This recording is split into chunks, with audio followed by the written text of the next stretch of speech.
Donc on commence la séance numéro 6. La séance numéro 6 du chapitre 4, des séries numériques, bien sûr, cours, des séances de cours, la série numéro 6. Donc la séance numéro 6. Théorème, critère de Cauchy. Donc on a terminé avec le critère d'Alembert, on commence le critère de Cauchy, soit sigma i de n, une série à terme positif. C'est quoi une série à terme positif? C'est-à-dire que i de n est supérieur ou égal à 0. Supérieur strictement à 0, on suppose que la limite de la racine de u de n est égale à petit l. Un nombre fini, si n tend vers l'infini, est fini. Fini. Sigma i de n, la racine nième de i de n, on peut écrire aussi i de n à la puissance 1 sur n. I.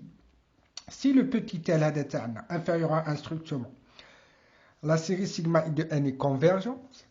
Si petit l supérieur strictement à la série est divergente, si l égale à 1, on ne peut rien dire. Exemple. Donc directement, vous avez votre théorème, directement on va essayer bien sûr de l'appliquer ici tout. Donc c'est facile. Alpha étant un nombre donné positif, alpha est supérieur ou égal à 0, c'est un nombre. Étant la nature de la série de termes généraux, étudiant la nature de la série de termes généraux est de n, alpha plus 1 sur n à la puissance petit n.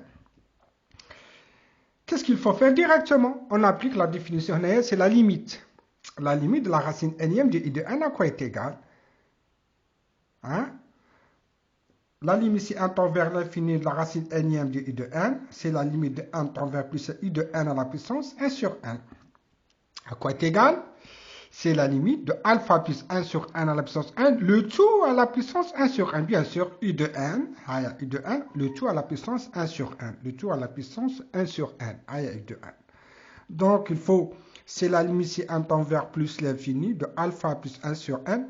Le n, l'exposant, multiplié par l'exposant, bien sûr. N fois 1 sur n. N fois 1 sur 1, c'est 1. C'est la limite si 1 tend vers plus l'infini de alpha plus 1 sur n. À quoi est égal ça? Déjà, on l'a vu ça. Si 1 tend vers l'infini, 1 sur l'infini 0, c'est alpha. C'est directement, c'est alpha, c'est une limite simple. C'est une limite simple. Si 1 tend vers l'infini, 1 sur l'infini, c'est une constante sur l'infini, c'est 0. Il ne reste que le alpha puisque c'est un nombre. Là, c'est bon. Là, c'est facile. Qu'est-ce qu'on a dit? Si je trouve la limite de la racine nième de i de n est égale à un nombre petit l, le petit l, c'est alpha. Pour nous, c'est alpha. Alpha, c'est petit l. Si alpha est inférieur à 1, la série est convergente. Si alpha supérieur strictement à 1, la série est divergente. Si elle est égale à 1, on ne peut rien dire. On ne peut pas conclure. D'après le critère de Cauchy, bien sûr, on ne peut rien dire. Si vous avez une autre forme, une autre théorème, là, vous pouvez l'appliquer. Vous avez alpha supérieur égal à 0, inférieur égal à 1. Pourquoi vous avez petit l inférieur à 1, alpha inférieur, mais on sait que le alpha il est positif. Déjà, dans l'exemple, il vous a donné alpha est un nombre donné positif. Donc, je peux écrire alpha supérieur égal à 0. D'accord? La série est convergente. Si alpha strictement supérieur à la série divergente, d'après le théorème, puisque le petit s c'est alpha, si alpha égale à 1, on ne peut rien dire.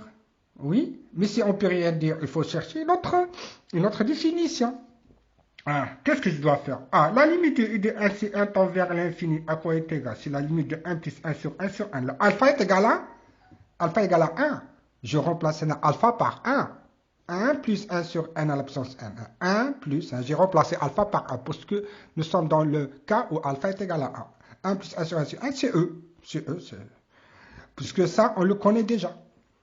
Est-ce que vous vous souvenez de ça? On l'a déjà vu. Répétez la séance qu'on a vue précédente. On a dit que la limite de 1 plus x sur n à la puissance n, c'est exponentielle x. Pour nous, le x est égal à 1. Il ne faut pas oublier ce qu'on a déjà vu. Le E, il est différent de 0. Donc, la série divergente. C'est ça, c'est un théorème. On l'a déjà dit. Si la limite du terme général il est différent de 0, on dit la série divergente. On l'a déjà vu. Donc, l'exemple numéro 2. Exemple numéro 2. La nature de la série sigma, n plus 2 sur 1, le tout n au carré. Directement, on doit calculer la limite de la racine nième de I de n. C'est la racine n 1 plus 2 sur n au carré à la puissance 1 sur n. N au carré fois 1 sur n, directement c'est n. C'est le même travail, c'est la même démarche. N au carré fois 1 sur n, c'est n. Je peux écrire n sur 1 plus 2 sur n. N sur 1, c'est 1. 2 sur n. À la puissance, tout à la puissance n. La limite de tout ça, c'est quoi? C'est exponentielle au carré. Hein? C'est-à-dire, la limite de 1 plus x sur n à la puissance 1, c'est quoi? Exponentielle x. Le x, c'est quoi? C'est 2. C'est 2. Donc, exponentielle, il est supérieur à 1. S'il est supérieur à 1, donc d'après le critère de Cauchy, la série est divergente. Si L supérieure strictement à 1, la série est divergente. C'est facile, c'est une application de notre théorème et c'est tout. Donc, les suites alternées. Soit I de n est une suite réelle positive. I de n supérieur égal à 0. I de n, une suite réelle positive. La série sigma moins à la puissance n I de n est dite série alternée. Par définition, c'est quoi les séries alternées? Voici. Quand vous trouvez une suite de la forme sigma moins à la puissance n I de n, ça, on l'appelle une série alternée. Par exemple, on va voir un exemple. Sigma moins à la puissance 1, 3 à la puissance 1, c'est une suite. C'est une série alternée. Hein? Puisqu'elle s'est écrite sous forme moins à la puissance n I de n. Le I de n, c'est 3 à la puissance n. Quoi encore? Sigma moins à la puissance 1 plus 1 sur n. C'est une série alternée, puisqu'elle s'écrit sous forme moins à la puissance n I de n. I de n, c'est quoi? C'est 1 sur n. I de 1, c'est 1 sur n. Ce sont des séries alternées. Théorème de Leibniz. Théorème de Leibniz. Soit la série alternée sigma moins à la puissance n I de n. On suppose que la suite I de n est décroissante. La limite de I de n, c'est 1 tend vers l'infini égale à 0. Alors, la série sigma moins à la puissance n I de n est convergente. On va faire ça. Un exemple directement, on va voir un petit exemple.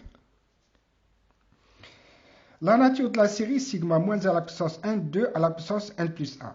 On a bien I de n. Si je vous demande le terme général de cette série, c'est quoi I de n? Bien sûr, directement, vous allez me dire 1 sur 2n plus 1. I de n, le terme général, 1 sur 2n plus 1.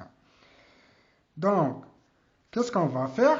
Tout d'abord, il faut la suite, est-ce qu'elle est décroissante? Pour voir si la suite elle est décroissante, qu'est-ce qu'il faut faire? Il faut calculer I de n plus 1 moins I de n.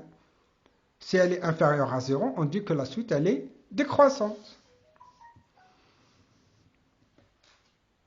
D'accord? Alors, I de n plus 1 moins I de n. Vous avez le I de n néa. I de n c'est 1 sur 2n plus 1. Donc I de n plus 1 c'est 1 sur 2 n plus 1 plus 1. Je remplace le petit n par quoi? Par n plus 1. Moins I de n. I de n c'est quoi? C'est 1 sur 2n plus 1. Et qu'est-ce que ça? 2n plus 2 plus 1, ce sera 1 sur 2n plus 3. Moins 1 sur 2n plus 1. Facteur commun, 2n plus 1, 2n plus 2. 2n plus 1 moins 2n plus 1. Donc je fais la soustraction néa. Qu'est-ce que je trouve? Dénominateur commun, etc. Je vous apprends rien et je trouve moins 2 sur 2n plus 1, 2n plus 1.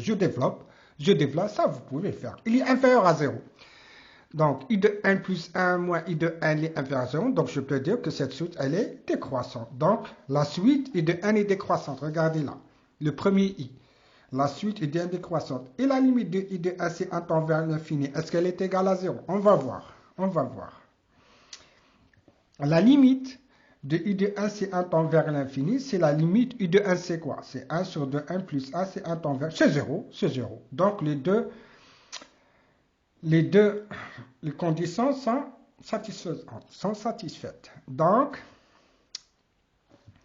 d'après le théorème de Leibniz, qu'est-ce qu'il dit? La série est convergente directement. Je peux affirmer que la série est convergente. C'est une série alternée, elle est convergente d'après théorème de Leibniz. Exemple 2. La nature de la série sigma moins 1 à la puissance 1, 2 à la puissance 1, la racine de 1.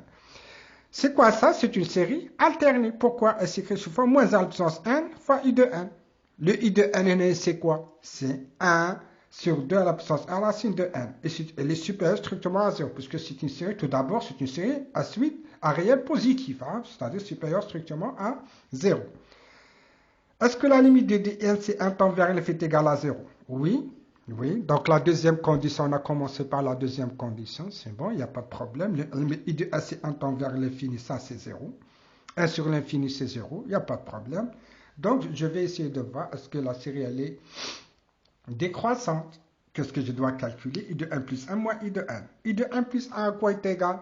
Le I de 1, je remplace le petit n par 1 plus 1. Ça sera 2 à 1 plus 1, la racine de 1 plus 1 moins I de n. 1 sur 2 à la puissance 1, la racine de 1. Tout le monde peut faire ça. Hein. Donc, c'est 1 sur 2 à la puissance 1 en facteur, de 1 sur 2 à la racine de 1 plus 1. J'ai fait le 2 à la puissance 1 dénominateur commun. En facteur. 1 sur 2 à la puissance 1 facteur commun. Et je trouve moins 1 à la racine de 1.